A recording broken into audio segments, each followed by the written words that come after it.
I'm Tammy Frank with the Nebraska Medical Association. I'd like to welcome you to the third of the 2012 Foster Healthy Weight and Youth webinar series that will focus, today's webinar will focus on nutrition in school.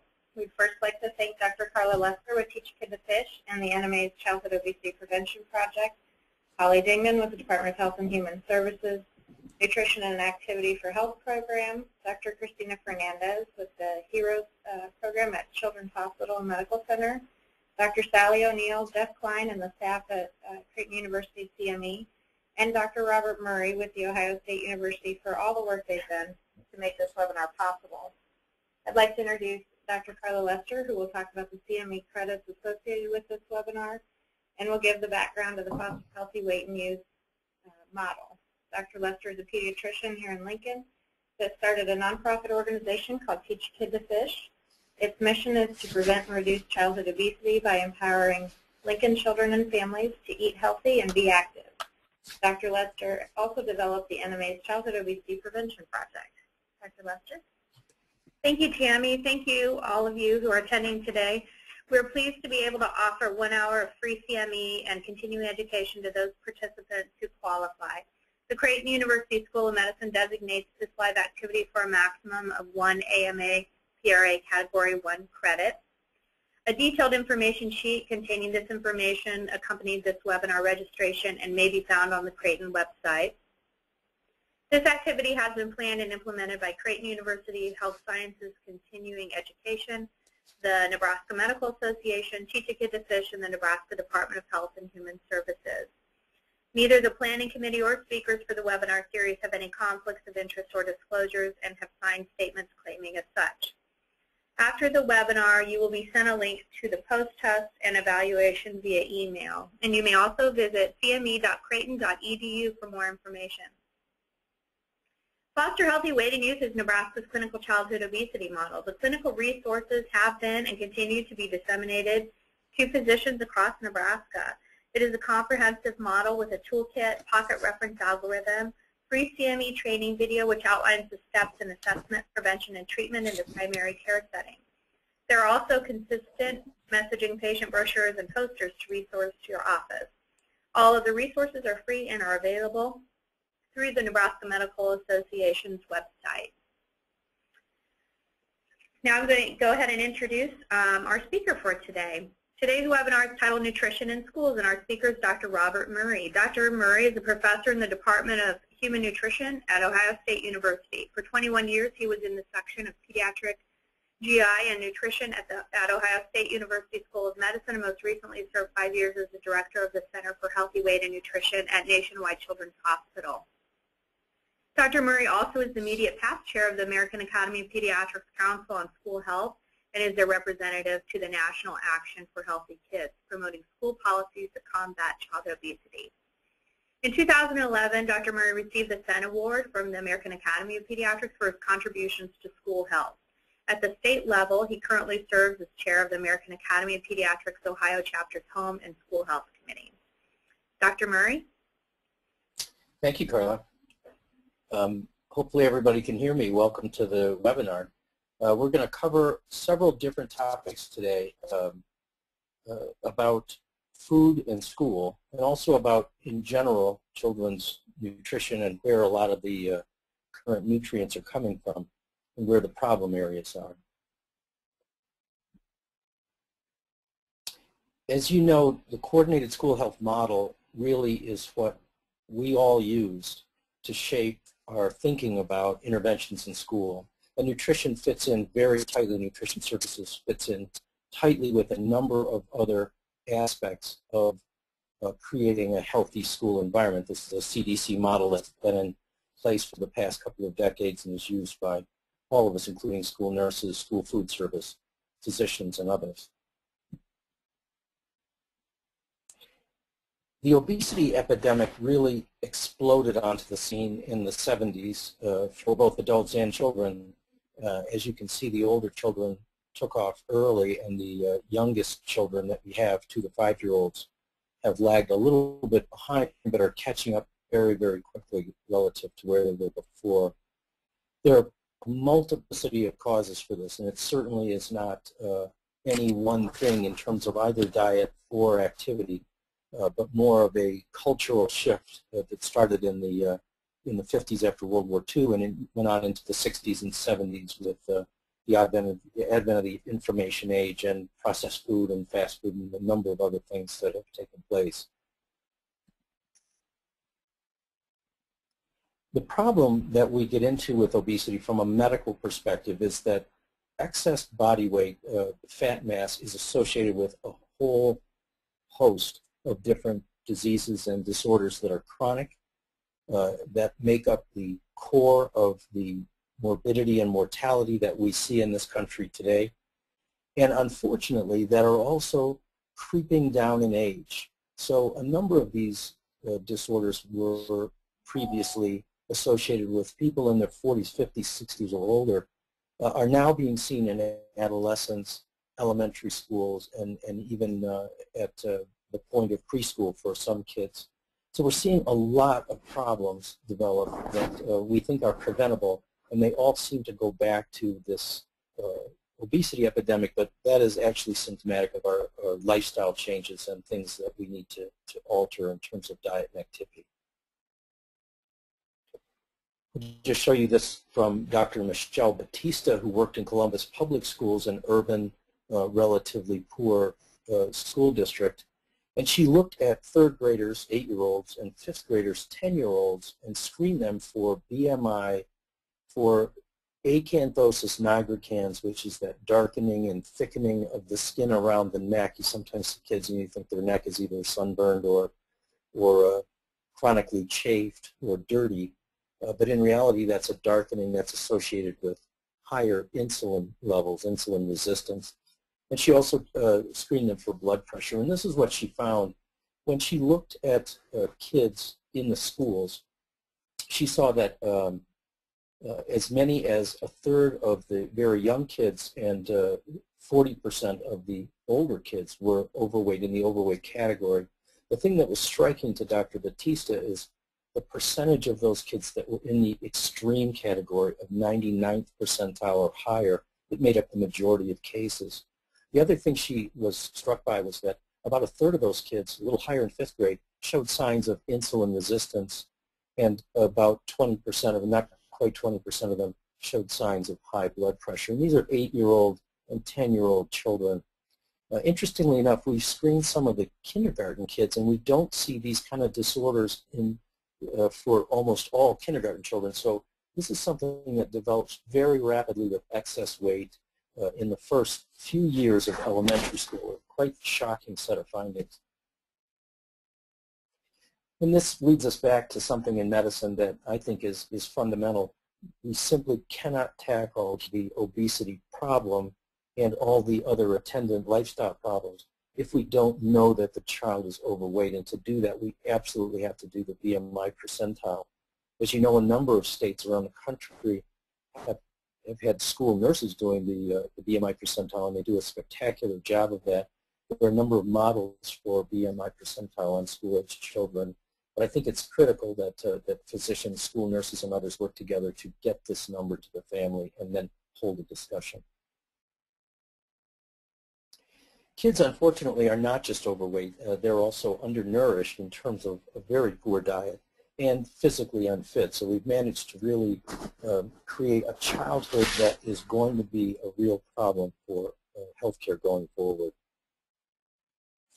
Here's a graph that I've used for a number of years, and it actually reflects data from the early NHANES studies. But what's striking is the shape of this curve. If you look to the right side, you see a number of individual nutrients, and I don't know whether you can see them on your computer, but they are phosphorus, zinc, iron, vitamin C, vitamin A, magnesium, folate, and the last on the bottom is calcium, which is one of the biggest problems with kids. What struck me, and has always struck me about this graph, is that the first 5 years are so well protected. And you might think, well, that's because the home environment gives the kids a better nutrition. And that's marginally true, but the adults in the home don't eat very well. 2/3 of adults are overweight, 1/3 are obese. The types of foods that they're taking are heavily in the snack foods and beverages category.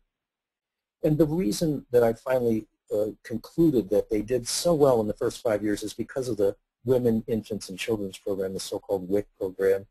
There are 4 million kids born per year in this country, and almost 2 million of them are on WIC at the start of their life. So that's a remarkable group. It's our highest risk group for health problems and for obesity and for poverty. So WIC really does a powerful job of setting nutritional boundaries on these kids.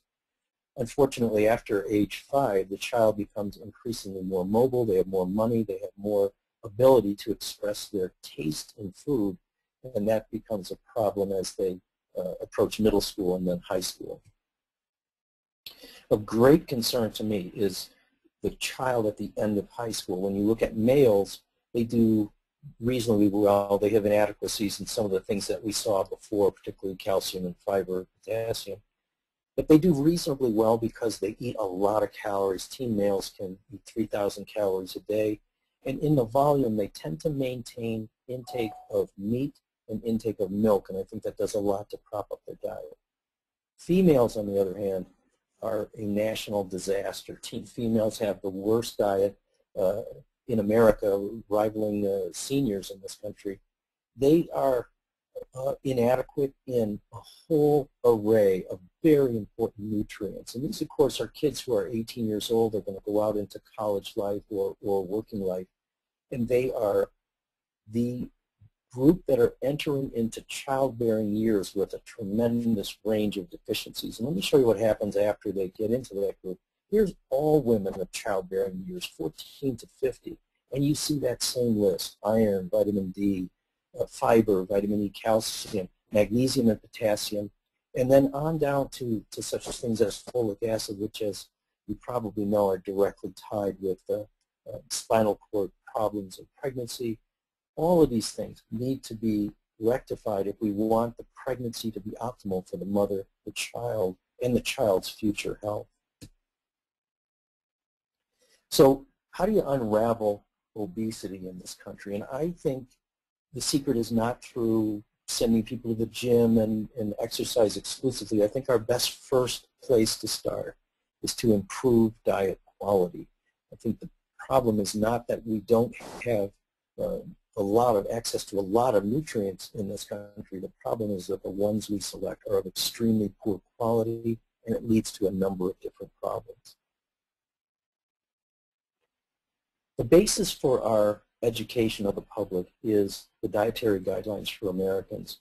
The new dietary guidelines that were released last year are among the best researched evidence-based guidelines we've ever had in this country. They are a tremendous gold standard, and we should all look to them for guidance.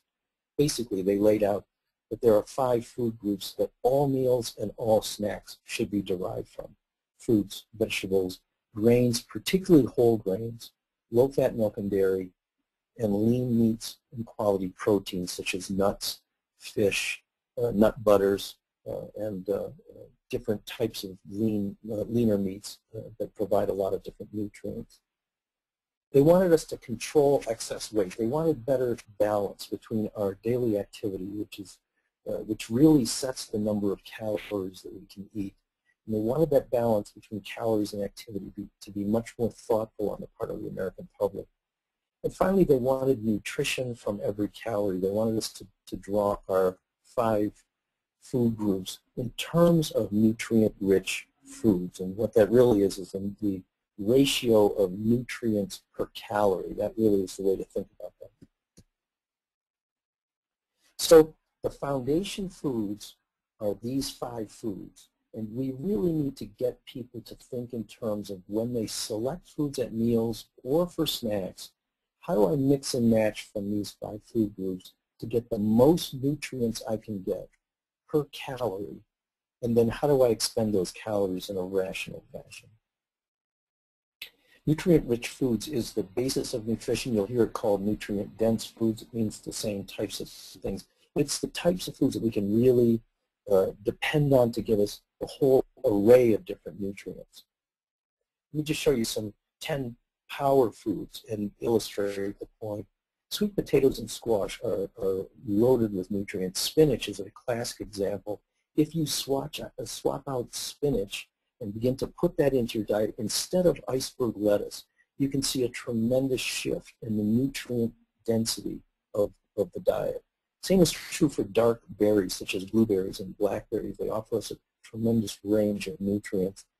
As you'll recall, a lot of the foods that we now consider to be tremendous, like eggs and nuts, used to be heavily vilified 25 years ago when we were only concerned about dietary fat.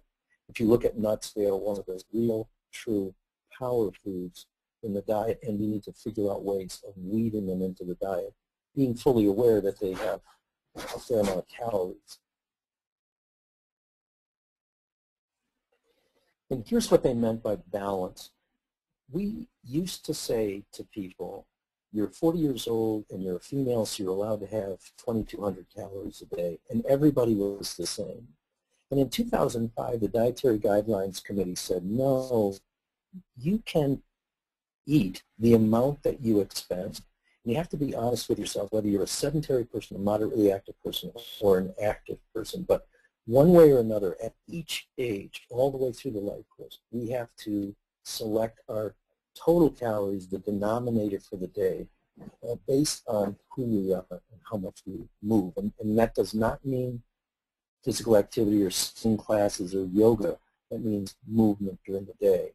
So this is important for people to know this number, because when you go about dividing the calories that you can have at breakfast, lunch, and dinner, it's roughly divided in percentages. So your snacks are about 10% of your total calories, and the breakfast and lunch tend to be about 25%, with dinner around 30%. If you think in those terms, you can carve these up and get a much better sense of calories. The Dietary Advisory Committee pointed to these behaviors, and I think they're ones that most of us know, but a few of them are really important to talk about. One of them is eating breakfast daily. There's a misperception that's rampant among teen girls particularly, that skipping meals means cutting calories. And in fact, skipping meals in general, and breakfast in particular, is associated with overweight across the board at every single age in almost every study that's ever been done. This is a very important meal in terms of breaking our fast and setting our metabolism going at the start of the day. This is one of the first things I used to work on in weight management clinic with the teens that would come in. And then there's other things, of course, portion sizes and other things that are challenging. The number one source of calories in our culture comes from beverages. Sweetened beverages make up over 10% of the calories of children and teens, and that's number one as far as our targets for counseling. Nutrients of concern, dietary guidelines outline 4 that they showed a direct connection with the evidence base in terms of lifelong health. Fiber, which is woefully low for children. Calcium, which I showed you, was the lowest of all the micronutrients in kids moving from school age into adolescence and then adulthood. Vitamin D, which goes along with that, and potassium. Potassium is there because it counterbalances sodium and tends to lower the nation's risk of hypertension. So the Dietary Guidelines Committee talked about eating patterns, not diets, eating patterns, and they pointed to a few different dietary patterns, such as the Mediterranean diet, the USDA dietary pattern, and even the vegetarian dietary pattern, all of which were associated with a lessening risk for heart disease, stroke, diabetes, obesity, hypertension, the entire metabolic syndrome, which we've seen associated with obesity, osteoporosis, cancers, even Alzheimer's disease, which, as you know, has become a national epidemic. All of these things are tied with, can be lessened, or risk of this can be lessened if we eat the right eating pattern. And I want to point out something that's very important, because we have become negative about nutrition in this country. Everything is what you should not do, and feeling guilty about food and disliking ourselves for eating food. The Dietary Guidelines Committee has a percentage of our diet that's acceptable amounts of dietary fat and sugars. Fats, for example, they recommend around 30%, 25 to 35% as total fats, around 10% as saturated fats. In sugars, they talked about 15% of the calories could be associated with added sugars with great care. Now, others have suggested we might even trim that lower, and I'll show you what they recommended. But it's important to recognize that you're allowed to eat these foods based on the best recommendations that we have in a dietary pattern that's healthy and will give you optimal health in the long run. The school nutrition opportunity is unique in that we've got 55 million students trapped in a box every day. We have 32 million lunches served. About 35 to 40% of their calories are served at school compared to a little bit more than that at home. We know from studies we can improve their nutrition, we can lessen obesity, we can improve their classroom behavior, and we can even boost academic achievement if we provide them with solid nutrition, and that's what the school nutrition program set out to do.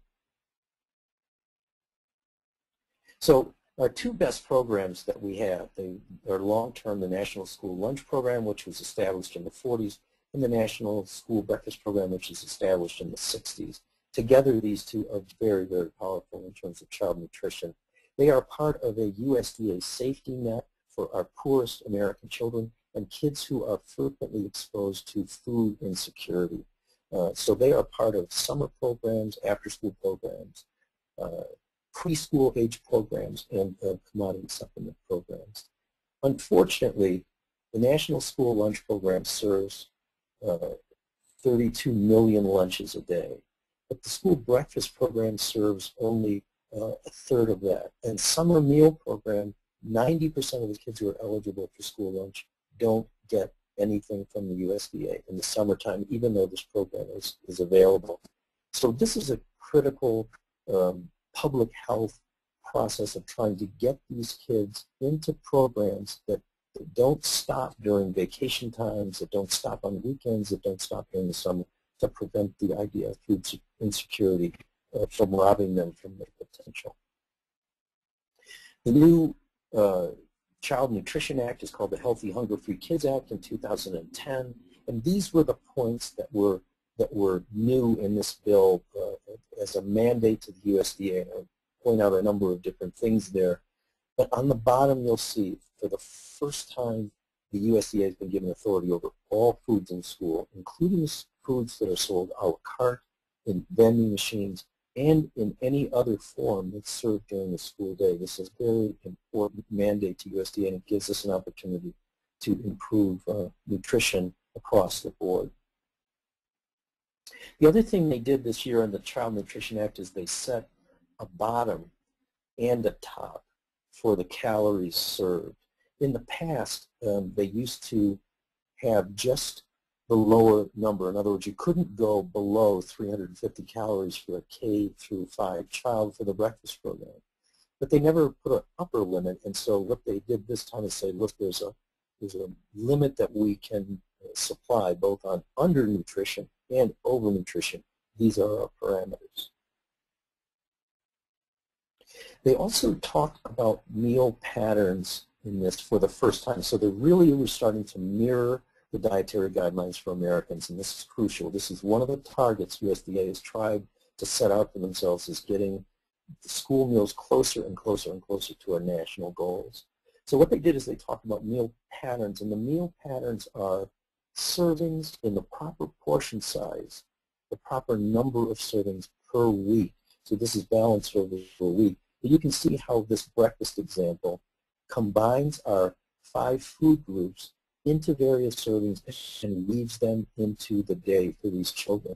When these are done, there's a fascinating set of studies that when you do these meal patterns, you don't have to worry so much about individual nutrients like we used to. Like you had to have a certain amount of vitamin C per week and you had to have a certain amount of protein per week.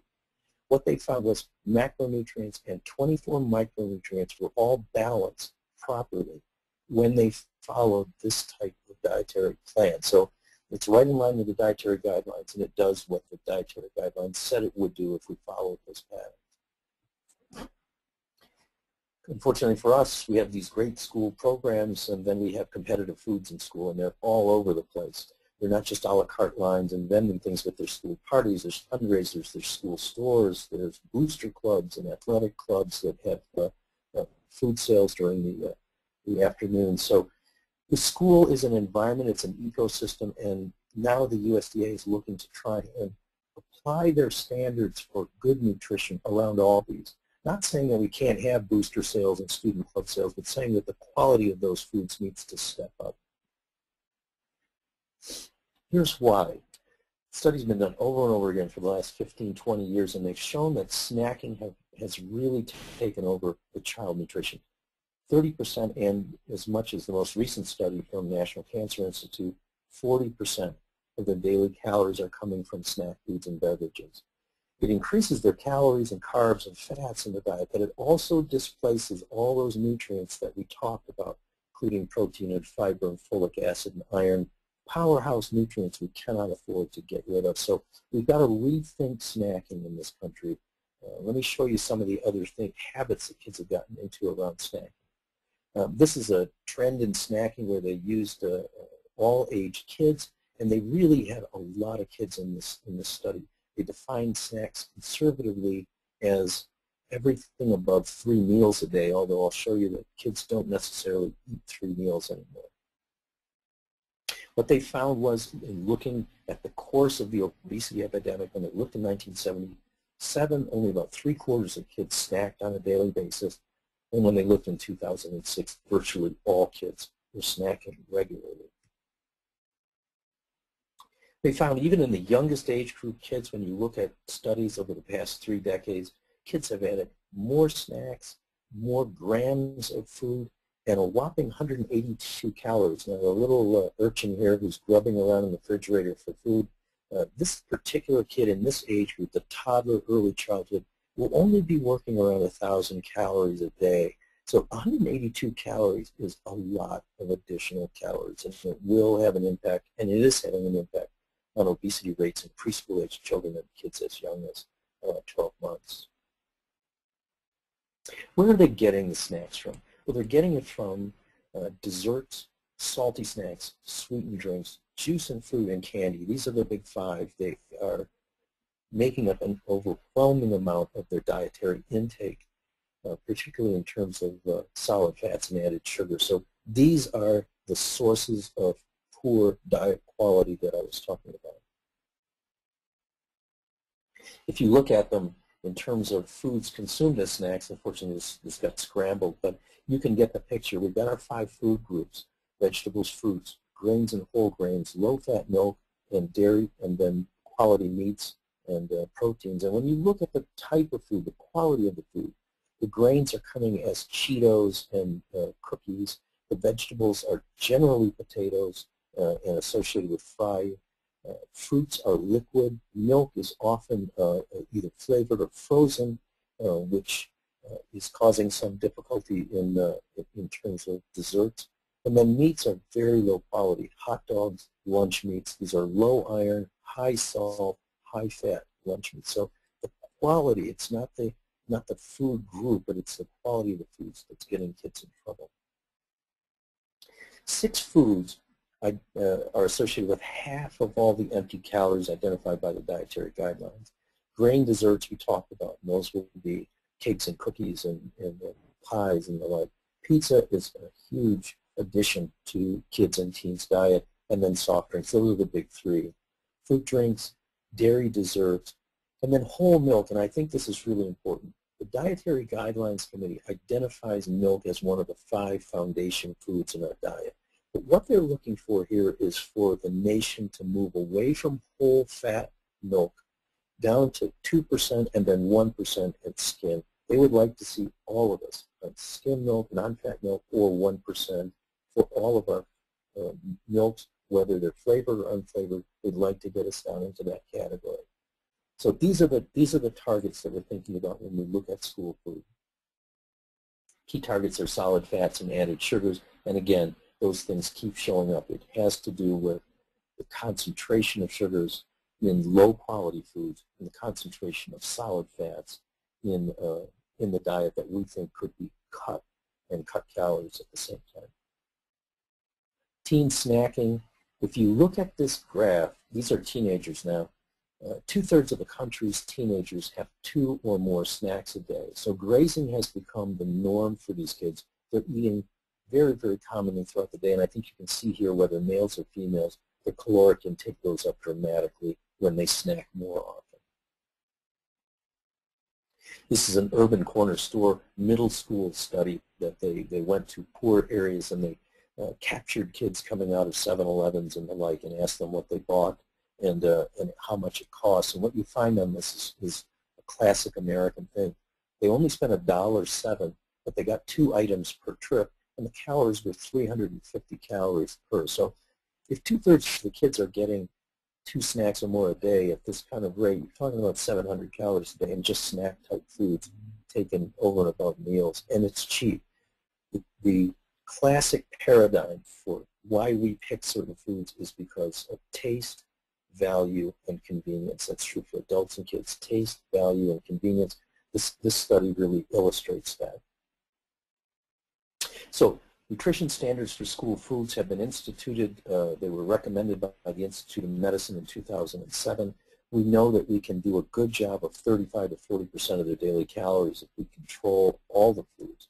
And this question just keeps coming up whenever I speak. Do school meals contribute to poor nutrition and obesity? I think it's important for all of us to be able to proselytize in favor of the School Nutrition Association, its members, and the School Food Service in what these studies have shown over the last 15 years. These studies have been done in 95, in 2001, and 2007, and the SHIP study, School Health Policies and Program Study, has been done in 94, 2000, 2006, and will be done again this year. What they have shown is that these school meals have progressively gotten stronger and stronger and stronger nutritionally. They have moved closer and closer to the dietary guidelines. And no matter what study has been done, they far exceed the nutritional quality of packed lunches that are sent in from home. School lunch findings showed these types of nutrients: protein, vitamin A, B12, calcium, phosphorus. These are the ones that are on our lists of concerns. These are the ones that were disappearing from kids' diets on that graph that I showed you. More than half of the milk in school now is now no fat or low fat. So the school milk is conforming to dietary guidelines already, even though they just came out this past year. There are some problem areas: less saturated fat and sodium, more fresh fruit, whole grains, and better balance. And that is being addressed by the new dietary guidelines that were sent down from the USDA. This is important. The school lunch program showed no correlation with obesity. It is not a cause of obesity. And in fact, the school breakfast program, on the other hand, actually showed an association with a leaner body size and less obesity.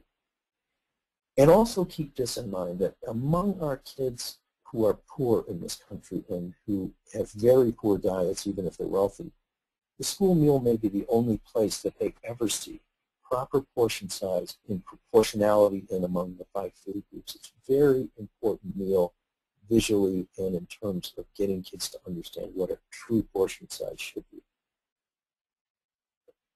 We spoke before, I gave up breakfast because it makes me fat as a classic that you hear all the time from school kids, particularly young girls, when they start the process of dieting and becoming vegetarian for 2 weeks and things like that. But the school breakfast program has given us one of our best opportunities for nutrition. It is very closely becoming aligned with Dietary Guidelines 2010. They serve about 10 million per day, but that's only a third of what they should be serving. 80% of the school breakfasts are going to kids free and reduced, so they're really going to those food insecure kids. Teenagers skip, particularly females. About a third of teen females skip breakfast altogether, and another third skip it intermittently. And the Expert Committee on Obesity has identified this as a key behavioral target for us as a nation, both adults and children. There's been a number of studies, and it's been shown that breakfast skippers are twice as likely to be overweight. This is just a really bad habit to get into. One of the best things that happens at breakfast is ready-to-eat cereals. 92% are fortified grains. Over 90% are consumed with milk. It's an opportunity for us to get in whole grains, what the dietary guidelines recommend that half of all the grains we consume be whole grains, and the majority of those are going to come from cereals, breads, and crackers. So it's really important to look for those. And a lot of nutrients come with cereals that cereals, particularly cereals with milk, that really are associated with a lower BMI. So breakfast eating is associated with a lower BMI, and whole grain cereals is associated independently with a lower BMI. If kids skip breakfast, they lose nutrients that are not made up in all those little snacking episodes that they hit later in the day. They simply don't get those nutrients back into their diet. This is an important thing for teachers. The kids who were studied, both kids and college students were studied, showed a tremendous uptick in mood and cognitive performance, particularly in recall, short-term memory tests, and mood, anxiety, irritability were all much, much better, a strong sense of physical well-being. So a lot of the teachers who are promoting breakfast for their kids, particularly breakfast in the classroom, are seeing it pay off in terms of the child's productivity in the classroom and their ability to concentrate.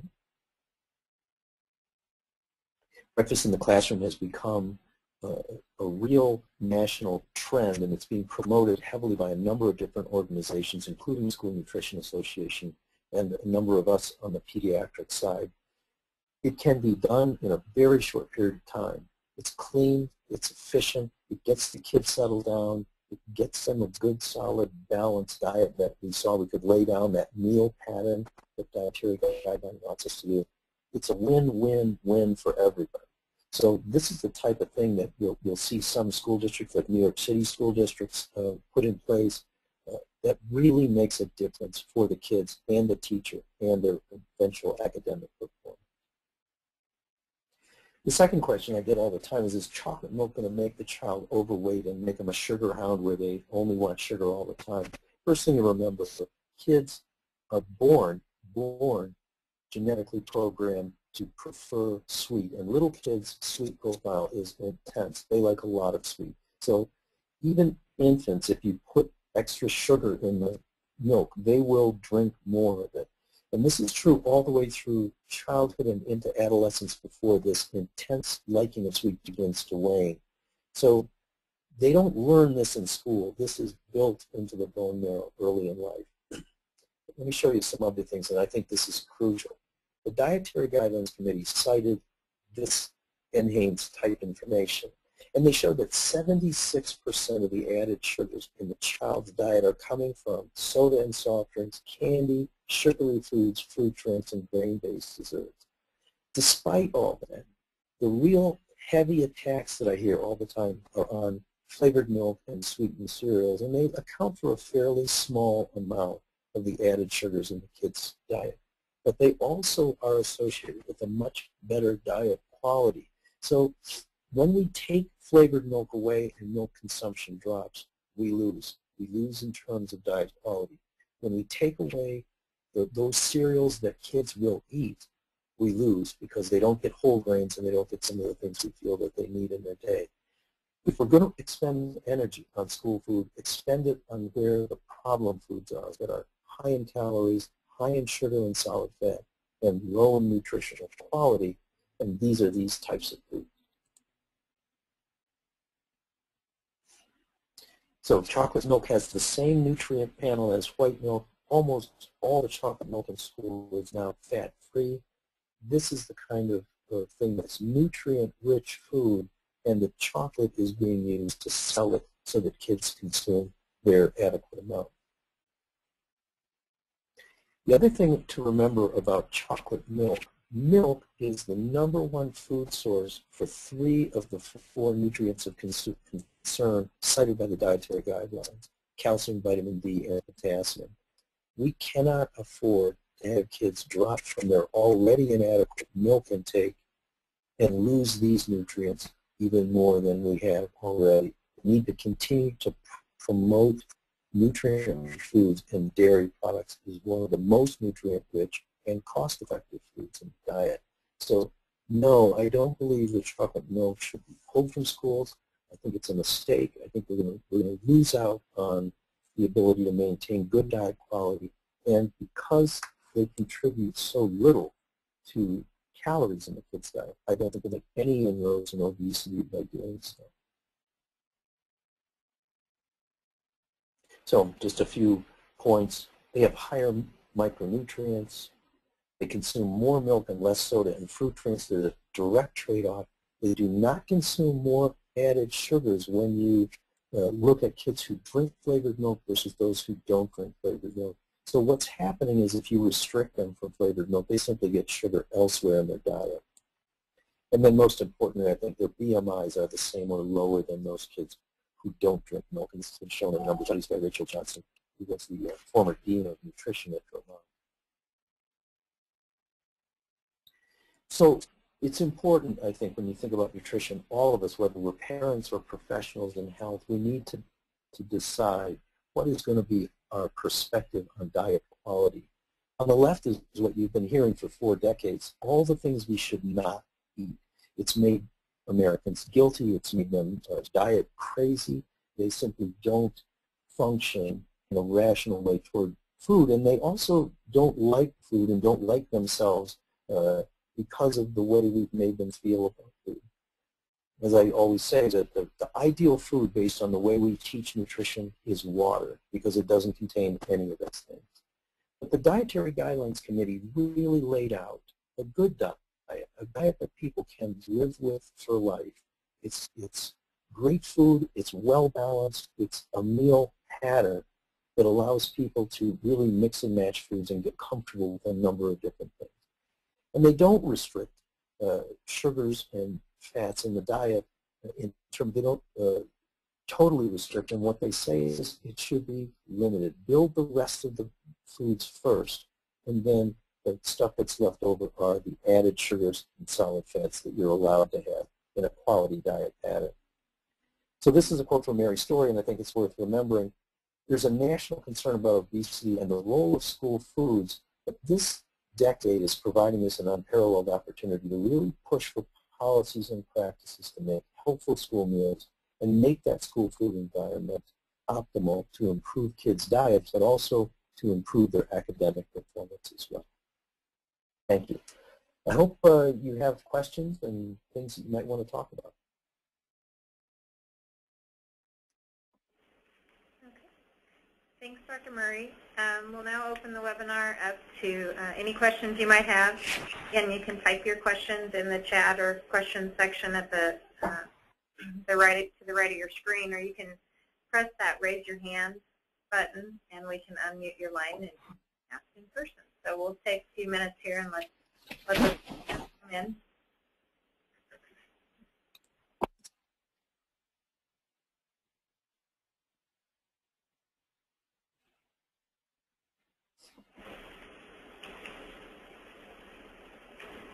Dr. Murray, thank you for your talk. This is Carla Lester. I was wondering about, this is one of the first, even though I do a lot of work in this area, it really is one of the first times that I've heard about the specific nutritional deficiencies that kids have in their diets. And I wonder how we can frame that to inform policy. I know that's a big question, but how do we get the message out there that it's not just about obesity, that it's about these kids having, poor nutrition, nutritional deficiencies, that they can be overweight and undernourished? Yeah, that's a very hard concept for some people to understand. For a long time, people grappled with the picture of a food insecure child as being obese, but the reality is that poor kids are frequently obese, more commonly obese than their well-to-do counterparts, and the reason is to get lots of calories, but those calories tend to be of very, very poor quality. I feel it's really important that we always talk about the fact that kids are overweight and undernourished and unfit, and that all of our policies think in terms of how do we best tackle all those problems at once. Where we get in trouble in America is we like things to be very simple, and we like a fall guy, we like a bad guy. So we'll pick on fast food and we'll pick on soft drinks individually and we'll isolate sugar or we'll isolate fat as the problem that we have to attack. But the truth of the matter is we need to think about nutrition the other way around, which is how do we build a really good diet in all the environments around kids, and then how do we correctly get the portion sizes and the servings to work? Rather than work on the negatives, let's work on the positives first and then teach kids and adults to eat properly. I think you're seeing a lot of policy changes around these kind of things, at least in terms of nutrition and school food. We've made unbelievable headway in the last 15 years in school food, and I think you're going to see that continue. There's also been recent guidelines established for nutrition and physical activity among preschool-age kids in preschools and daycare situations, and those also are carefully aligned with the dietary guidelines. So I think we're going to see some great things going forward in those venues. It's the home environment that I think we have to really work on going forward. I guess we have a couple other questions. One is, any general comments about artificial sweeteners in kids' diets? Yeah, artificial, and let me say right up front that I have been a consultant for Cargill Nutrition about artificial sweeteners and their use in kids and how we might make them more effective in snack foods, because I'd really like to see the quality of snack foods improve and some of the detriment decrease. But I am a consultant for them. I've looked at the literature on all the individual artificial sweeteners and the bulk sweeteners that frequently go along with them, such as xylitol and erythritol and other things like that. And they are incredibly safe. They're so safe that they have been recommended for use among diabetics and recommended for use among pregnant females who need to control their intake of simple sugars. And so I think, when you look at that literature, there is not, as of yet, any signs of problems from the consumption of artificial sweeteners when consumed within a reasonable intake as recommended.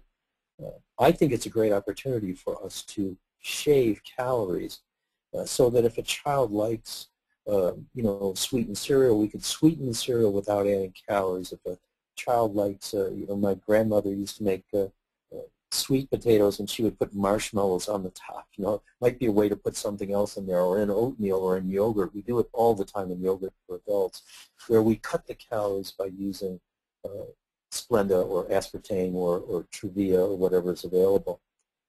I think that's a rational approach to having a good dietary meal plan throughout, or dietary plan, and simply shaving off excess calories here and there that we don't need. Get rid of added sugars if you can possibly do it without altering the taste and the quality of your diet. So I'm a big fan of where we could possibly use those, and I think we'll be finding more and more information from the American Heart Association plans to publish a statement on artificial sweeteners, or actually now artificial and natural sweeteners, because Truvia is the natural plant-derived sweetener. And I think you're going to see a policy statement coming out within the next couple of years from the American Academy of Pediatrics on their use among children. Here's another question from Dr. Rauner. What about the constant push for sports drinks? It seems like every athletic event, as kids are in, they're pressed to provide Gatorade after the game.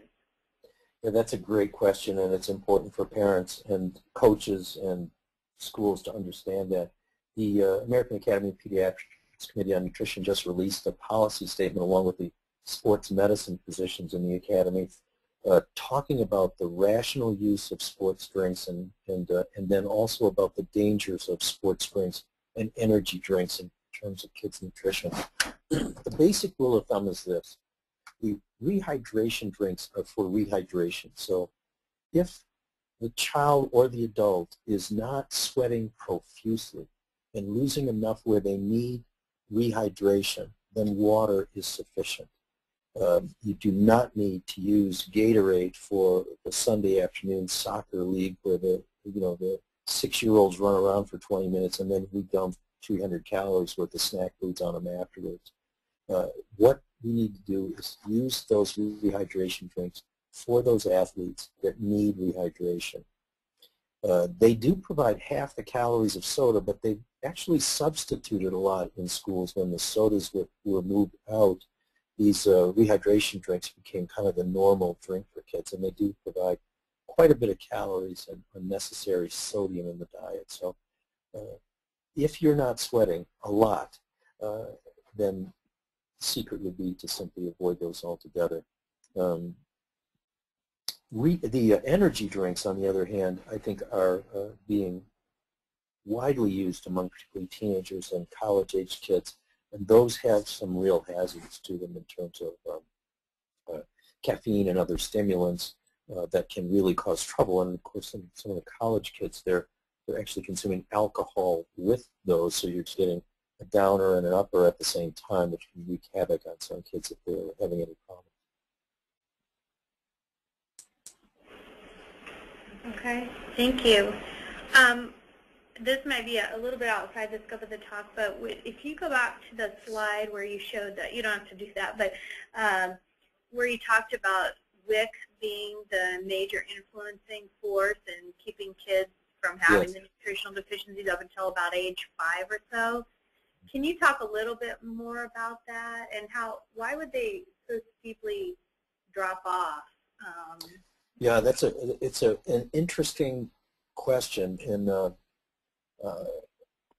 that's really the only explanation I have for that particular graph, because the WIC program is so powerful. And as you know, over the last 2 years, the WIC packages have been dramatically redesigned in order to improve the nutrition in there. Those first 5 years are interesting. Kids do generally fairly well with calories in the home, but they do pick up a lot of habits that are established, like fruit drinks and sweet drinks. About 90% of kids at the end of the first year are taking desserts every day. So we see a lot of the habits that we're going to see cause trouble later established early.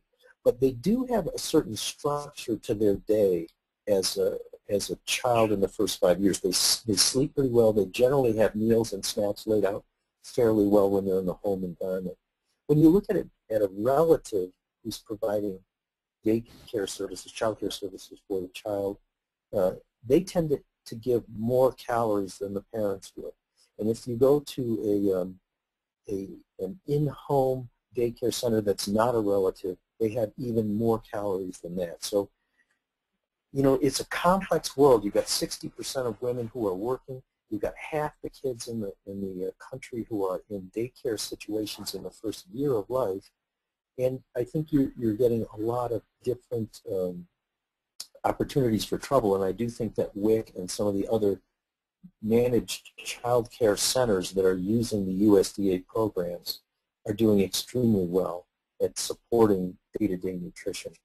After that time, you know, we do pretty well in school with nutrition, but I think kids begin to really pick up the habit of more eating away from home, more personal choice, more fast food, more snack foods, and it simply grows with age. You know, those habits just become the normal part of their nutrition as they go forward. So it's I used to stare at that graph all the time. I was totally mystified why the first 5 years would be so good. But when you realize that half the kids in the country have access to WIC, you realize how pervasive and powerful that is as a USDA program. I think it is fascinating because every time I do a talk, I hear, you know, it's all the parents, it's the parents, it's the parents. And of course we know that they're the most important health advocate, but this slide to me also shows that maybe, you know, there's all these outside external environmental influences of increased screen time, and so maybe there's more sedentary time, and the marketing too, maybe the kids. So I don't know if those influences might perhaps play into that too. But it definitely does, and I don't want anybody to get the message from this webinar that nutrition is the only thing that's causing trouble, or the only thing that will solve the problem. You mentioned a number of things. You know, we've learned a lot about the child's life in terms of sedentary activity, and kids are stuck indoors, and it's very difficult sometimes to get them to burn calories, and we really need to adjust calories down to match that activity. Parents need to be very cognizant of what their child is doing and what their child is like. But there's other things too. We've learned about just the structure of the day, getting up and anchoring the day with meals, family meals, and the influence of family meals on kids' nutrition quality and weight. Their sleep patterns are crucially important because people who are sleep deprived tend to take far more carbohydrates and they tend to swing towards snack foods. They also tend to eat more and they tend to gain weight. So one of the things we're trying to work on is identifying kids who have sleep problems even as young as kindergarten and preschool, and get those kids into a more structured day in life. Poor individuals, poor families, particularly single-parent families, are under incredible stress, and time is a real problem for them, and so they naturally go for something that's convenient, that their kids will eat, that won't be wasted, and that will give them the calories they need. So we really need to keep working on improving fast food options, improving snack foods. This is something that I think we can collaborate with industry on to try and find ways to make these foods better. That's great. That's excellent, Dr. Murray. Well, thank you, Dr. Murray. And as a reminder to our participants, you'll be receiving an email that will contain a link to take you to the evaluation and post-test. And you'll need to complete 70% of that correctly to receive your credit. Again, here's the webinar. I'm sorry. Here's the website address to the NMA's Childhood Obesity Prevention Project, and where this webinar will be offered as an encore for 2 years. It should be up in a couple of weeks. And any of the other resources that you saw earlier, the Foster Healthy Weight and Youth resources, can also be accessed and ordered from that website as well. So we want to thank everybody for joining us. And again, thank you, Dr. Murray, for a wonderful presentation. And we hope to see you again in a couple of months then. Thank you. Thank you all.